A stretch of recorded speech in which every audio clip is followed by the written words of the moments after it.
Do any of you have like a kindergarten teacher in your family? You know what this is? This is Quiet Coyote. And when you see Quiet Coyote, you respond with another Quiet Coyote. You're very, very quiet. Good morning, everyone. So good to see you. For those of you who were here last week, we got rid of 2023, and we're all ready for 2024. And here we are, first Sunday of 2024. Glad to be with you all. Welcome to the Unitarian Universalists of Transylvania County. We are so glad to have you here. This is a wonderful chance for us to remember why we're here. And I'll read to you. Our mission is to support individual spiritual journeys and to promote social, economic, and environmental justice. We have so many things going on. We saw the slides scrolling. We're not announcing things out loud anymore, except that I do want to point out Wonderful Wednesday is this Wednesday, and if the sign-up sheet is still on the countertop, this is your last chance to sign up for Wonderful Wednesday's dinner. You do not have to sign up to come hear the sheriff speak at 6:30, but we like to know how many people are coming to the dinner. That's why we have the sign-ups when we do these. Wonderful Wednesday is a chance to come share a meal together and then an interesting presentation or music.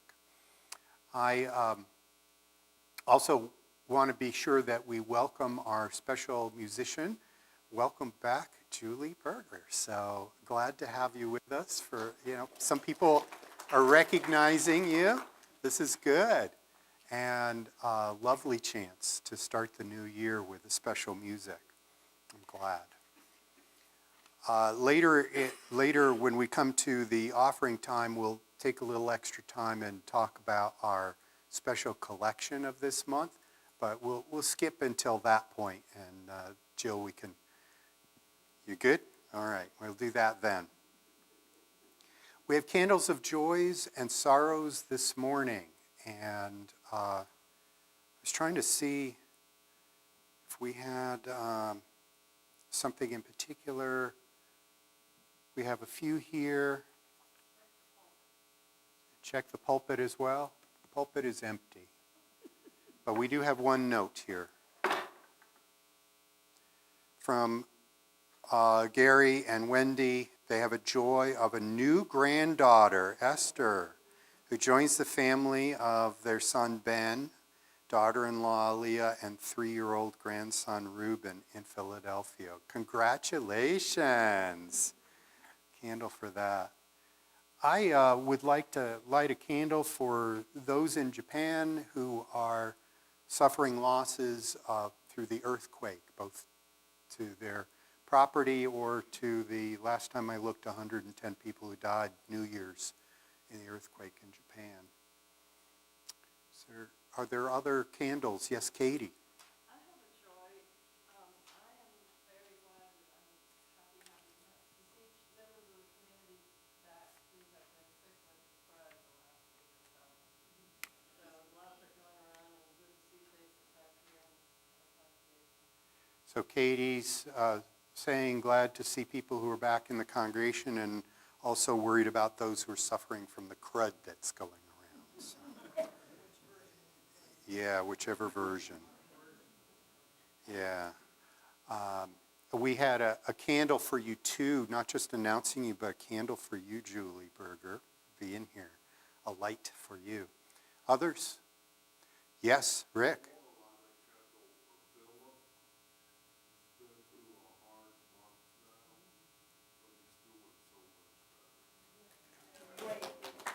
Yay. Thank you, Rick, for candle for Philip, who's been through a hard time health-wise. Very good to see you here. Glad to hear that things might be getting better. Yeah. What? You're pulling these out of your hat? Yes, I am. Okay. Julie Berger is thrilled to be here to share her original song, and she wishes David could be here with us, but he is struggling with some health concerns that are causing chronic pain, and she asks that we pray for him. You have any other hidden messages? No. Oh, okay. Kevin, what's up? Prayer for Israel and Palestine. Yeah, prayer, candle of prayer for Israel and Palestine.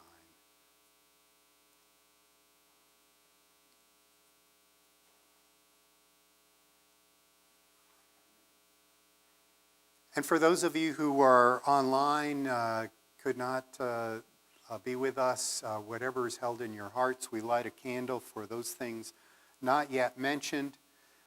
Let's remember the glow of each of these candles and our joys and our sorrows. And as we meet and greet each other after the service, let's learn more about each other's lives. This is how we weave the fabric of this community.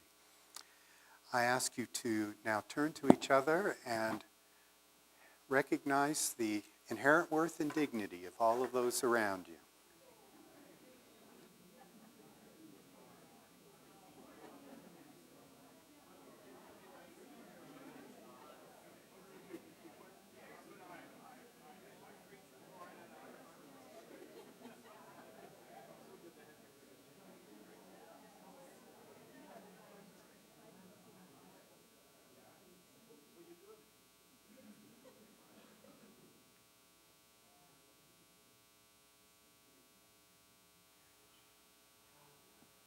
I leave it to you, Gypsy.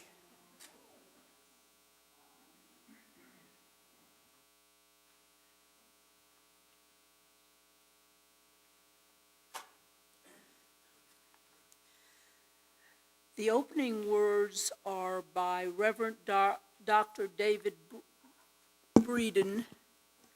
It is a responsive. I will read the words on the left, and you all will read the voice. From where I'm standing, it's left. Okay, and then you read the ones on the right, because if it's the other way, anyway, I read the ones that just above below the dome, okay? Buildings speak, not in voices of stone, but in the hum of conversation, of flesh and bone gathering.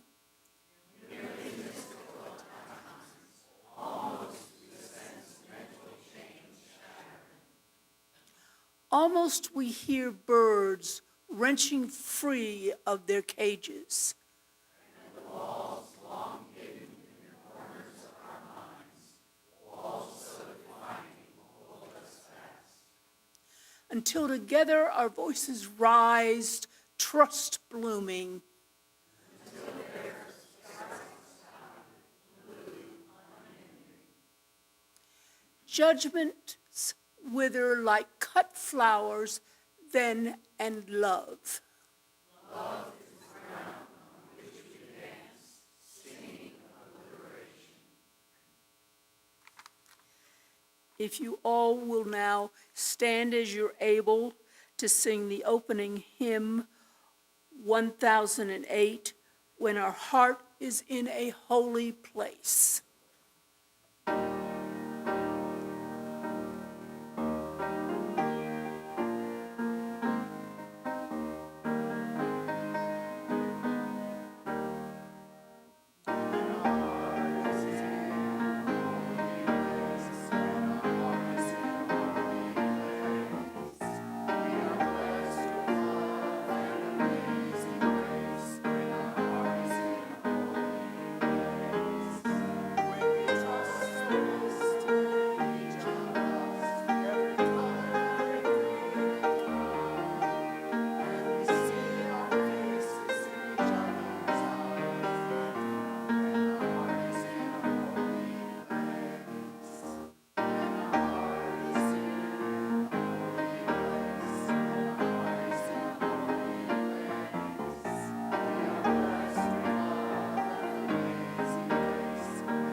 chalice lighting are words of Maureen Killerun, and they are in unison.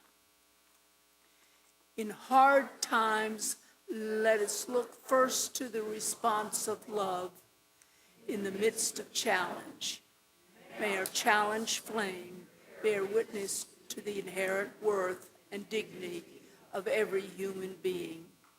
In the midst of uncertainty, may our chalice be beacon of encouragement, that our values may guide our choices. And that's so first.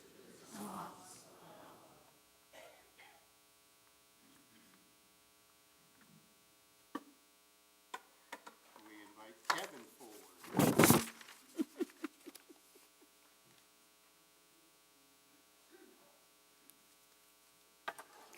Good morning.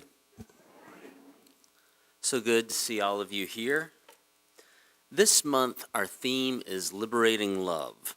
And so our book today is going to be one that talks about liberating love.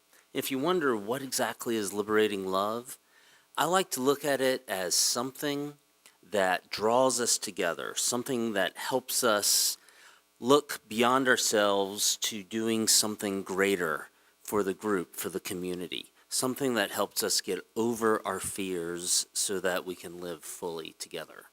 And so with that, we're going to be using the book called Swimmy by Leo Liani. You might know him. He wrote The Hungry Caterpillar, amongst so many others. And this is a good one. Swimmy. A happy school of little red fish lived in a corner of the sea somewhere. They were all red. Only one of them was as black as a mussel shell. He swam faster than his brothers and sisters. His name was Swimmy.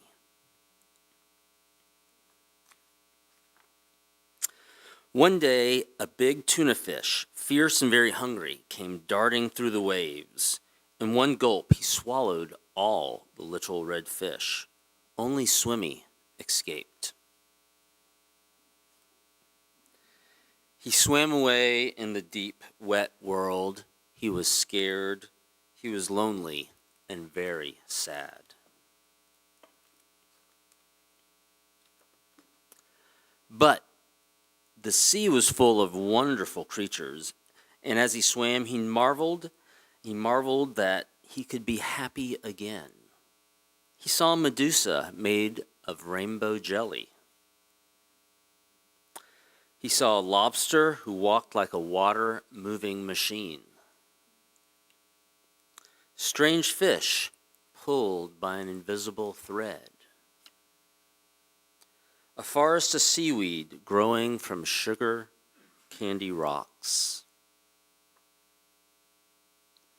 And an eel whose tail was almost too far away to remember. And sea anemones who looked like pink palm trees swaying in the wind. Then, hidden in the dark shade of rocks and weeds, he saw a school of little fish, just like his own. Let's go and swim and play and see things, he said happily to them. We can't, said the little red fish. The big fish will come and eat us all. But you just can't lie there, said Swimmy. We must think of something. Swimmy thought and thought and thought. Then suddenly said, I have it. We're all going to swim together like the biggest fish in the sea. He taught them to swim close together, each in his or her own place. And when they had learned to swim like one giant fish, Hill said, and I'll be the eye. And so they swam in the cool morning water and in the midday sun and chased the big fish away. See, this is a fun, cute little book, but it speaks to the fact that we can all feel alone in the world. We can all feel lonely. And even though he was alone, Swimmy found beautiful things in the ocean. He found a reason to keep going. And then he met others who were scared also. And he found that collectively they could be greater than just any one single fish, and they could face the fears in their life. And that's what is liberating about love. We can come together to face what we fear and make it better for all. And with that, I think I left the children's candle back in the classroom. So what we'll do, Jack's gonna run get it. Thank you, Jack. But we will light the children's candle, and then we'll use the clicker, and then we'll sing the kids out.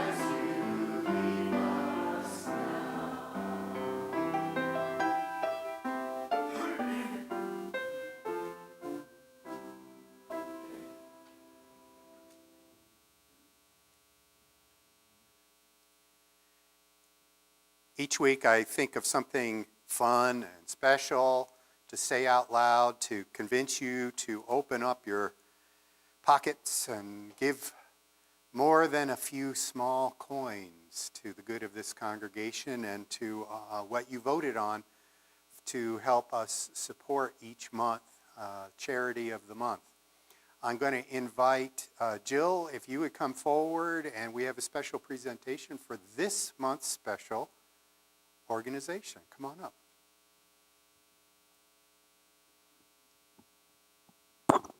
Good morning, everybody. I actually invited a guest to come, and the guest is Yvette Brooks, who is the executive director of Through the Trees.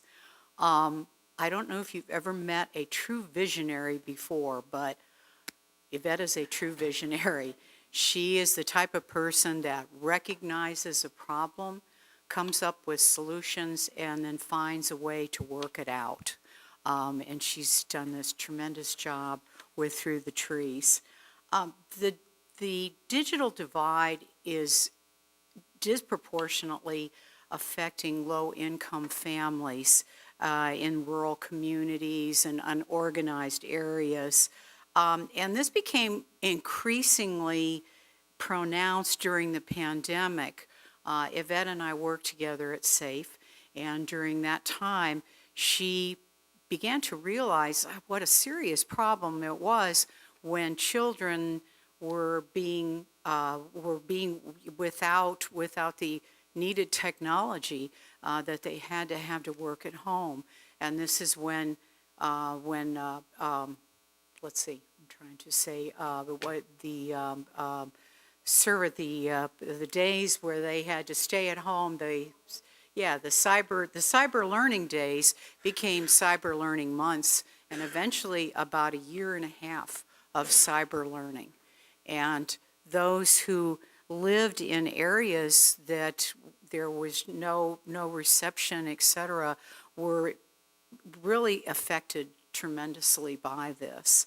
And with only limited access to technology and the internet, most families struggled in those areas.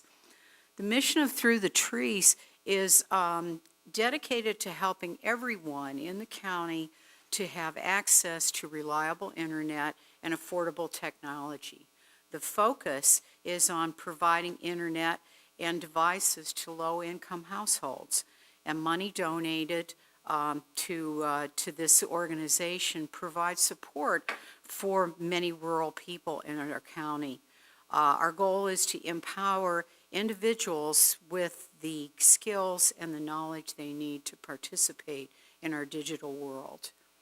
If you've not been to Upscale Tech, you need to get out there. And it is an electronics thrift store where donated devices are securely refurbished, wiped, and repurposed for distribution to those in need.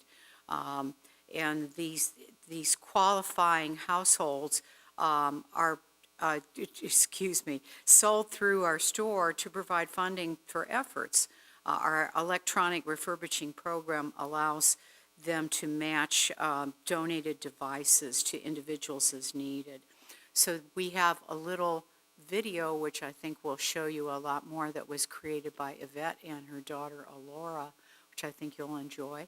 And I will say that she's going to hang around for a few minutes after the service. So if you have questions, please, ask her. She's, my job is, I am the, what am I? I'm the computer input, okay? And don't ask me questions, okay?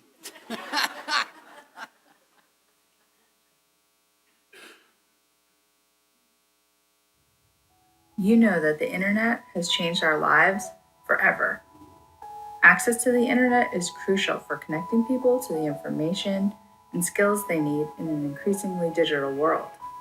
Lack of access has significant ramifications on health, education, and employment. There is a divide between those who have access and those who don't. In Transylvania County, the divide is substantial. Located in North Carolina's Appalachian Mountains, people in the rural areas of the county struggle to gain access. In a recent survey by Land to Sky, 64% of responders said the costs associated with gaining internet access is the primary reason they have no internet at home. Many folks can afford the monthly utility payment, but they can't afford the startup costs. Through the Trees can help. With your support, we can eliminate the divide. Through the Trees can make insulation affordable and expand network access to those most in need. We can help with covering the cost of expanding infrastructure and install temporary measures like hotspots and public Wi-Fi points. Your contribution will make a real difference in people's lives as they gain access to education, medical services, and employment opportunities. Our dream is a local community that is no longer divided. Thank you in advance for your support.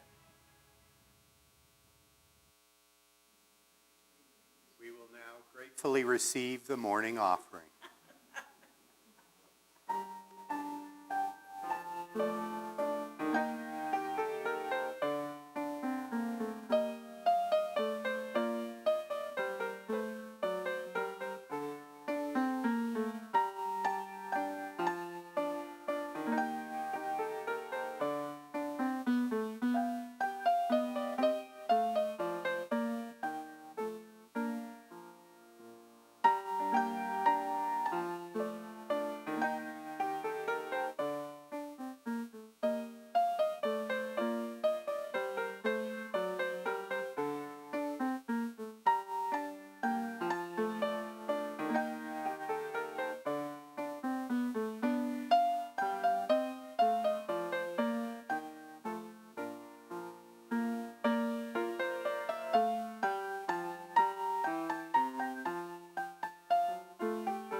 Thank you, Joanna.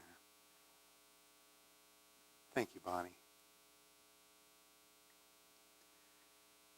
What is given in love, we receive with great joy, and we say, thank you.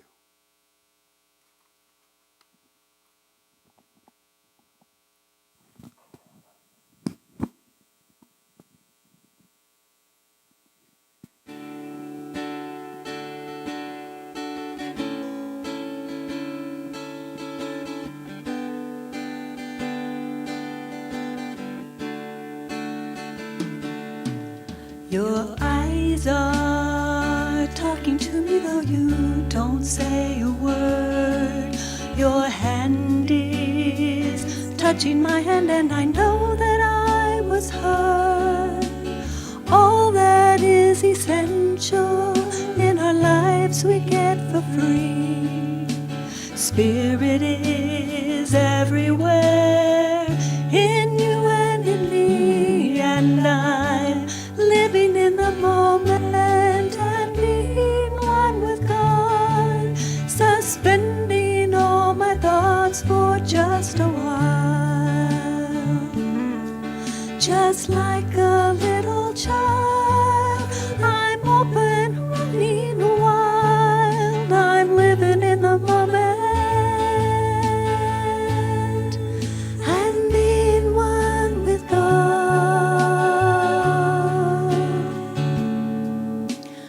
Rain is falling gently and gardenias fill the air.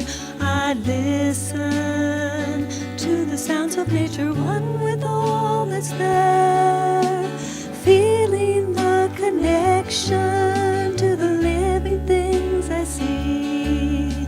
Spirit is everywhere in you and in me, and I'm living in the moment and being one with God, suspending all my thoughts for just a while.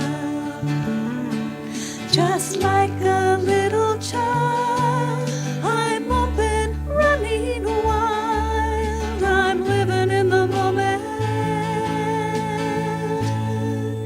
and being one with God.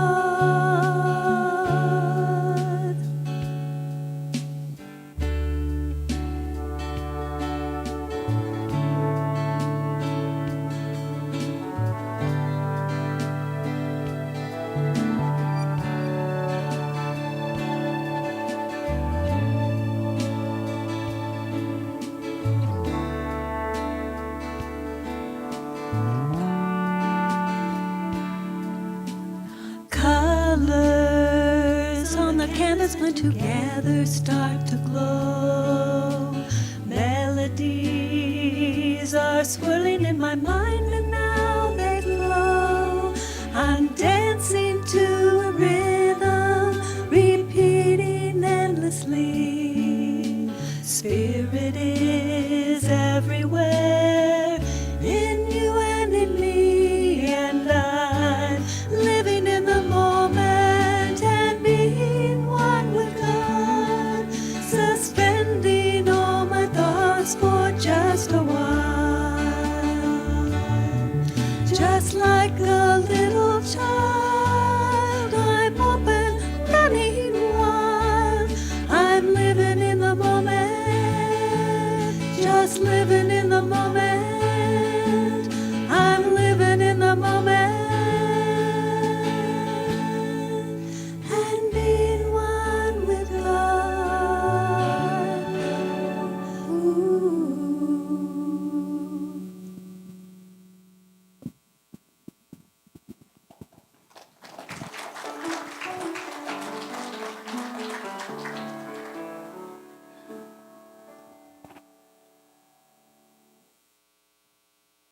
Thank you. I invite you to enter into this time of prayer and meditation. Spirit of love and life, we gather on this first Sunday of the new year with things held in our hearts, the love of those around us, the wonder and the joy of life the beauty of nature. We hold as well the sorrows, separation and loss, the concerns and the worries of health, and holding it together. This morning in particular, we are thrilled to have the beauty and the music. We give thanks to those who share their talents with each of us in the world. May we all learn to move in the Spirit in ways that help enhance the living of all those around us. Our hearts go out to those who are ill, recovering from illness. In particular, this morning, Philip, here among us after a long haul. And thank you, Spirit of love and life, for holding Philip in our prayers and for the ability of those who are mending to be back among us. Our prayers go out to those in the world who are suffering, either from those human conditions we have thrust upon ourselves or nature causing devastation and loss. As always, we hurt for those who feel loss in school shootings or in other situations. Our hearts go out to those in Israel and Palestine on the ongoing awful situation there. And we also are attentive to those around the world, maybe in particular today, those in Japan, suffering the losses and the devastation of the earthquake. Our hearts go out to those who cannot be with us, perhaps online, those who are separated from us. Spirit of love and life, remind those that we are not alone, and that even when we feel alone, we can find our way to our community. For together, like Swimmy and the fish, we know that we are stronger when we have community. These and the prayers of our hearts we hold now in the silence.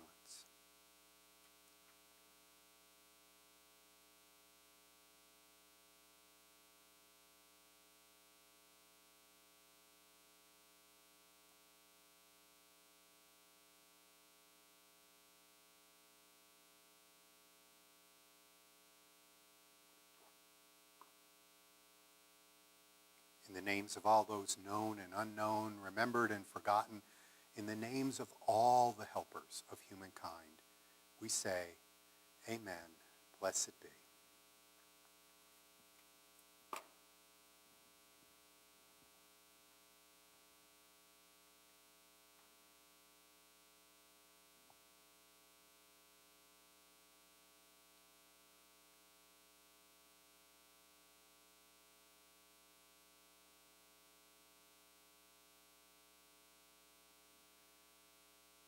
I am grateful to colleagues who are willing to share quotes and snippets of things that help us get deeper into understanding messages. I was taught early on in my training in ministry that I should always make sure I'm including voices in my services of those who do not look like me, are not the same age or gender identity, who somehow offer up a different perspective on life. Now, in this case, we have another Unitarian Universalist minister, Reverend Sarah Smalley, speaking. And the story is one from history. We both could look at it the same. But I like the way that she put this. It's called On the Liberating Love of Universalism, Love Without Limit. Historically, universalism was the belief that no one would go to hell, that there was universal salvation. Love was that powerful, more powerful than death. This freed our universalist ancestors to stop worrying about the afterlife and instead work to bring heaven to earth. It was up to us to replicate the eternal fractal of the afterlife here on earth. I wouldn't have come up with that word. The eternal fractal of the afterlife here on earth. There's a great story about Hosea Ballou, a major theologian of the early 19th century Universalism. He was traveling through the New Hampshire hills with a Baptist preacher, and they were arguing theology as they traveled. And at one point, the Baptist looked over and said, "Brother Ballou, if I were a Universalist and feared not the fires of hell, I would hit you over the head, steal your horse and saddle, and ride away, and I would still go to heaven." Hosea Ballou looked over at him and said, "If you were a Universalist, the idea would not occur to you."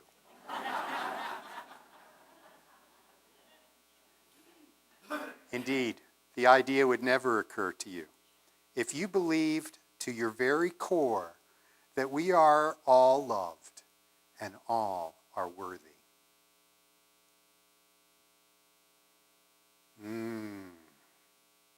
So I'm going to be telling you part of what got me onto transitioning in this new year to this topic is our Soul Matters packet. For those of you who are the 40 more people who get it online, you maybe are studying the packet already at home. But this is on liberating love and this month, and we're looking into it. And I am so grounded in our movement that universalism comes to mind first. I grew up in a largely atheistic, humanistic congregation, and I wasn't very Bible-based in what was taught to me. But I was taught through just the water we were swimming in, that we as human beings could choose right from wrong, and it was up to us to do the right thing. And that we were to operate with the golden rule and love. Now, an article I read that came out during the holidays was talking about the formation of new congregations. I think this was in Religion News online. It was talking about the formation of new congregations that were trying to reach people who were falling away from their established, growing up faiths. People who were the nuns, none of the above, check the box religiously. People who were spiritual, not religious. And it talked about a congregation having transitioned to being a spiritual community. They stopped calling themselves a church. They called themselves a spiritual community. And they have a big church building with a steeple and everything. That they had been a New Start evangelical church at one point in their time. And their minister helped them transition into being this different thing. This different thing was for people to come, no matter what their backgrounds and the way they thought about religion, that they could come and follow religion as they wished. And they could do so without any particular dogma being forced upon them. And they wrote about this fascinating new idea of a church doing this way. And there in the comments, somebody said, well, it sounds like you're talking about Unitarian Universalism. Why does the author even mention all the UU churches that are out there that have been doing this for so long? What freed us up to do this was in part by saying we were no longer stuck in hours on Sunday hearing about how we were all going to hell, because we were being taught throughout the centuries that everybody was included in love. And because we were all included with love, we were freed up from the idea that we were going to be punished eternally. Now, I think some of you may have noticed I put this old leather-bound book here on the altar. Some of you are thinking, aha, that looks like a very old, well-used Bible. It could have been, but it's not. I'll put my iPad there, not that it's a holy iPad, but this with its marbled inset pages and cotton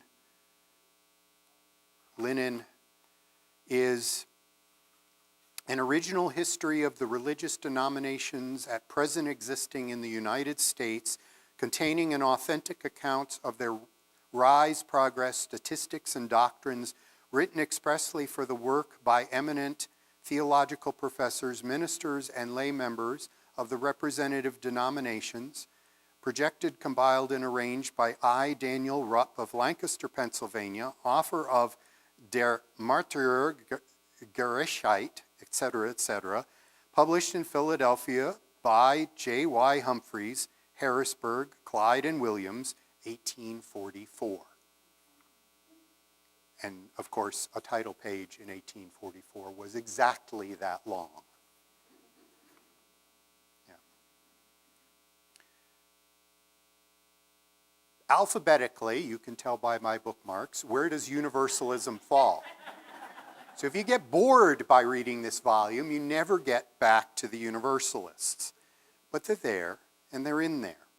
And one of the things that I wanted to point out, because the article of that I read that was talking about this wild new church in Georgia, outside of Atlanta, that was getting all these folks who were spiritual, not religious in them, they talked about the fact that they were trying to meet the needs of ex-evangelicals.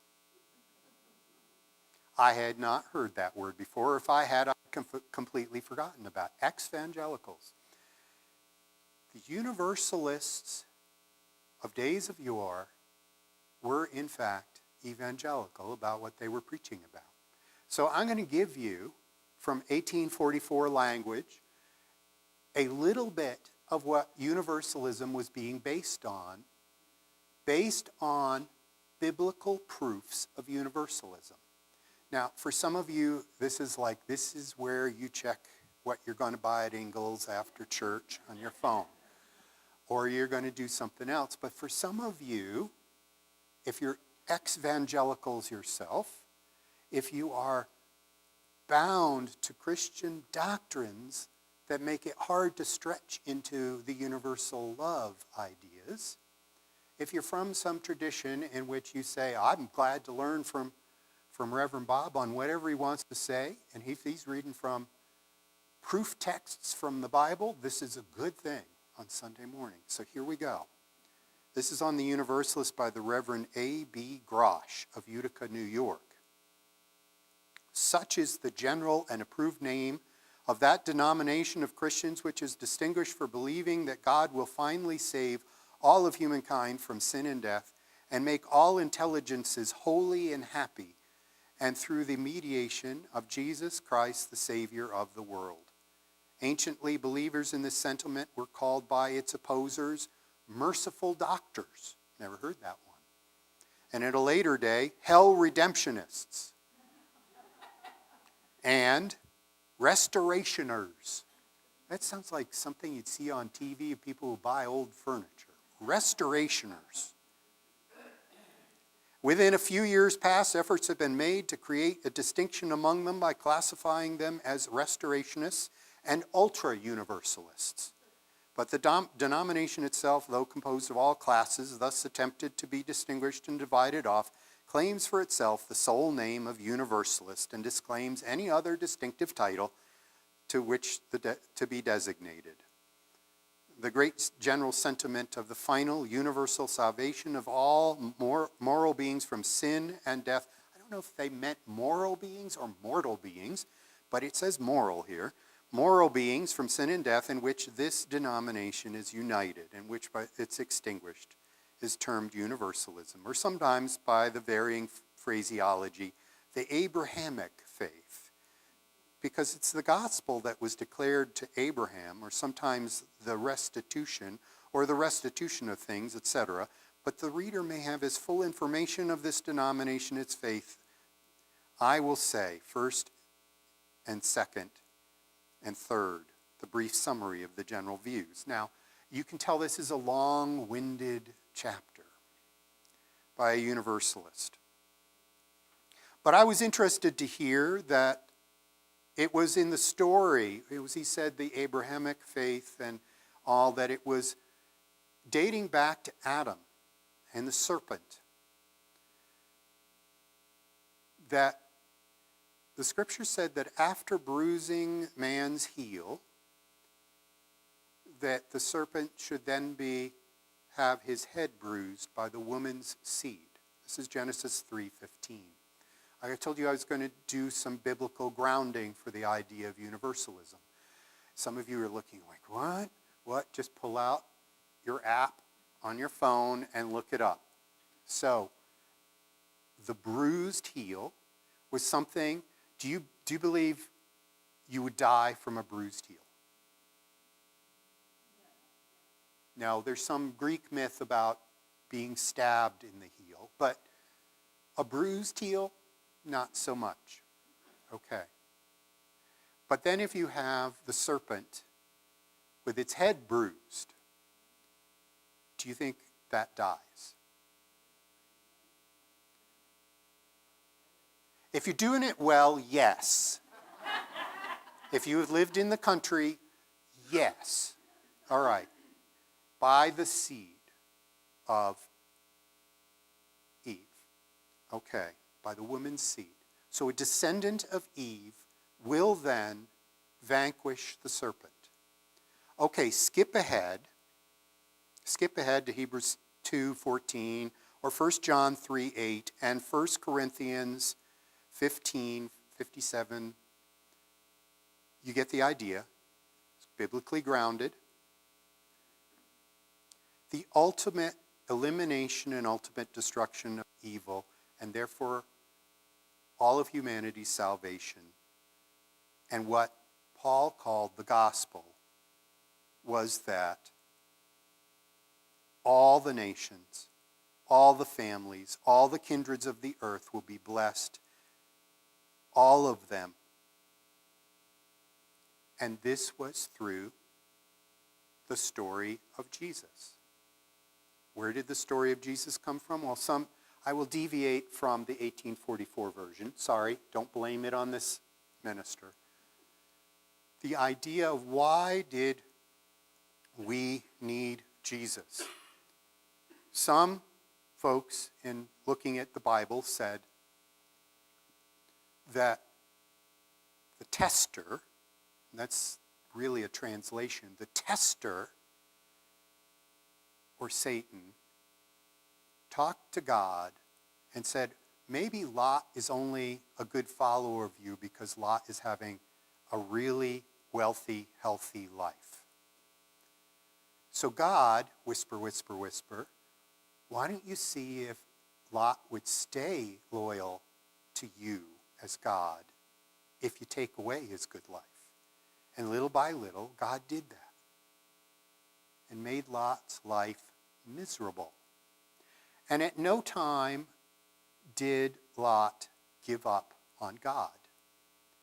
And then God realized that the tester had tricked him. I use him because that's the way God was referred to. But could be her, but I'm male, I'm not going to say that she was tricked. I'll say he was tricked. All right. So God was tricked, and God decided there had to be a way, after doing that miserable thing to Lot, the suffering, had to show,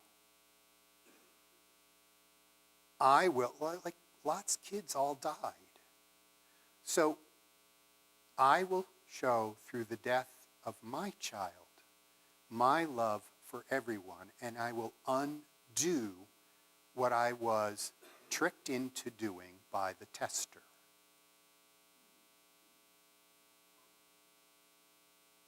Okay, stretching things a little theologically for some of you ex-evangelicals here. I know that. But it's important to understand where we can come from in truly grounding ourselves in the idea that love overcomes. in this old universalist understanding.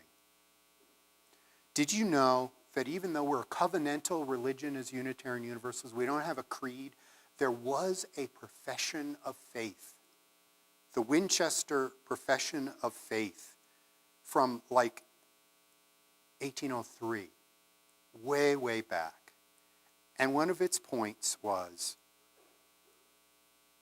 we believe there's a God whose nature is love, revealed in one Lord Jesus Christ, who will finally restore the whole family of humankind to holiness and happiness. And we believe that holiness and true happiness are inseparably connected, and that believers ought to maintain order and practice good works, for these things are good and profitable for all. We ought to do good works. Now, you get that from the idea of that story of the walk with the Baptist who said, well, you know, if I'm going to be saved, I'm going to hit you over the head, steal your horse, and run away. And the Universalist said, yeah, you wouldn't even think of that if you were a Universalist. If you're out there doing good, bringing, what was that word, fractal? The fractal of heaven into being in this, our life. If you're doing that, you're living out this Winchester profession.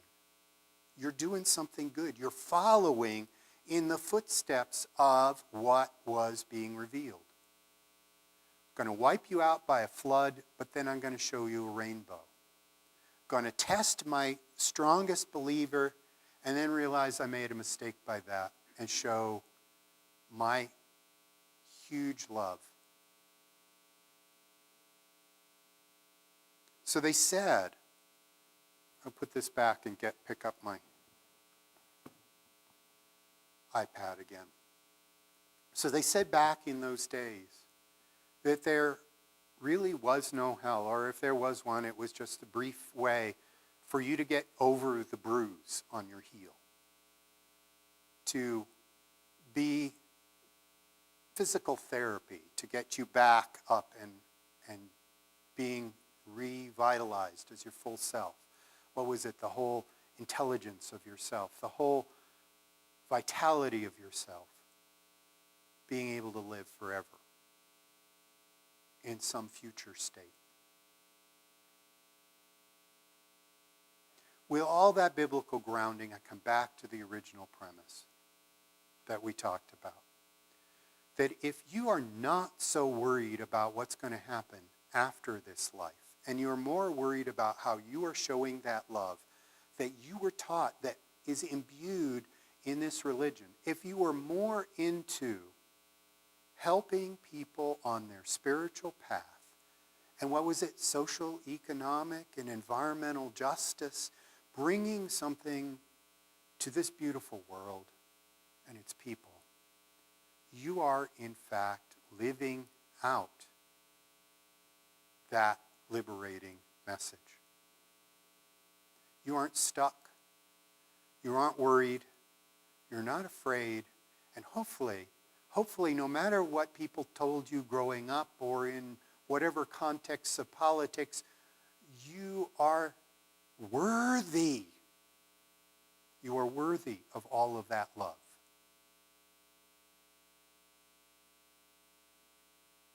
It's said that we have quite a gospel to preach if we wanted to do it this way. We could, in fact, go out there and convert huge hordes of folks to the idea that they are loved. Totally. In the most broad way, in the most all-encompassing way. And that being all loved and being able to be healed in love, we have the template of how to live our lives. It is liberating. It is wonderful. It is real. I feel like I'm the luckiest person in this county in being able to be in a place in which I can stand here and say, we're about love. How we can stand here and say, it doesn't matter what creed you came from or none at all. We're all about love. That it's not about loving you out of who you are, but reminding you you are loved for who you are. May we all recover from whatever bruises on our heels we have.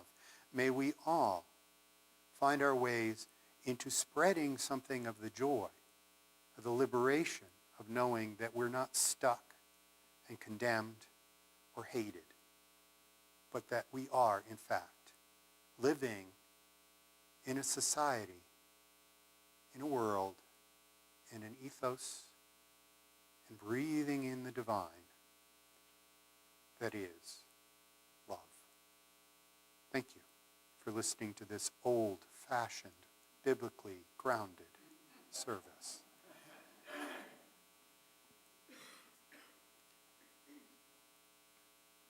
Because we are unlikely to be tested in heaven, I would like us to be tested here on earth by singing a song about love. And it's a song that is in our Teal hymn book. And if you read the words in the hymn book, you're going to get it wrong. It's called Answering the Call of Love. Jason Sheldon wrote it in 2004, and it used to be called Standing on the Side of Love. And then people said, but wait, what? What about people in wheelchairs? Are they standing on the side of love? Because Unitarian Universalists are very inclusive in thinking of everybody and how the words might impact them. And they said, maybe we shouldn't sing this anymore. And Jason Sheldon was like, what? It has a great message. So he changed the first line.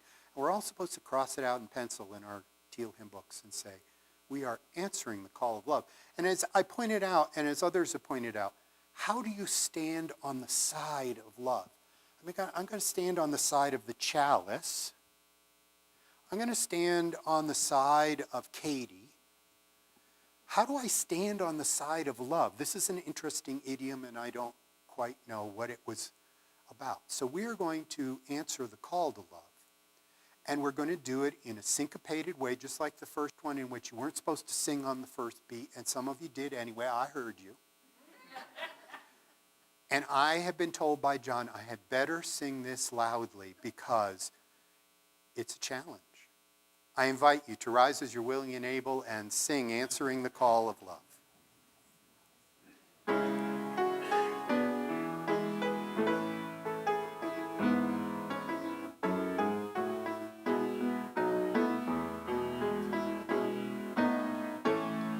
The promise of the Spirit,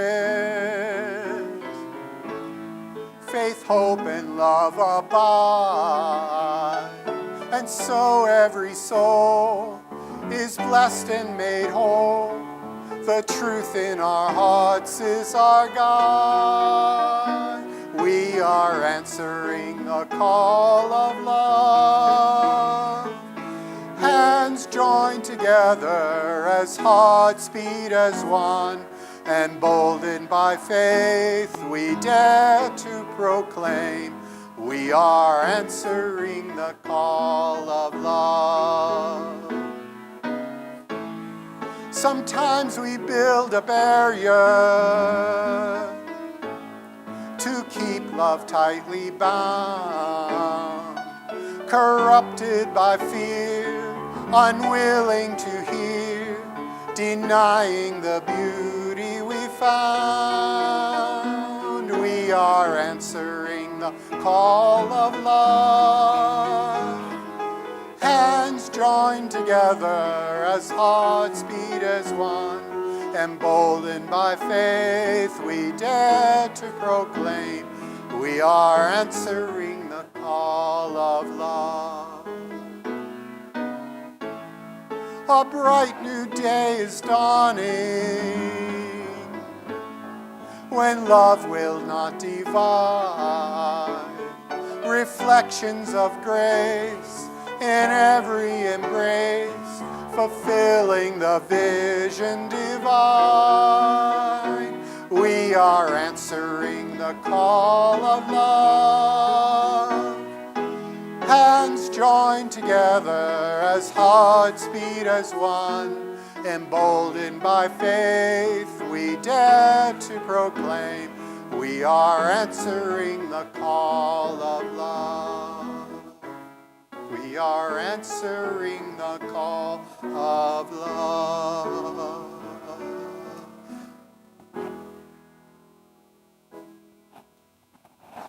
Ah, the torture of new hymns.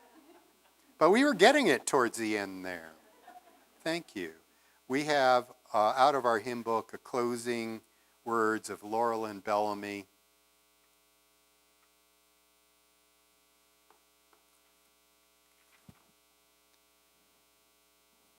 If here you have found freedom, take it with you into the world. If you have found comfort, go and share it with others. If you have dreamed dreams, help one another that they may come true. If you have known love, give some back to a bruised and hurting world. Go in peace. Amen. Blessed be.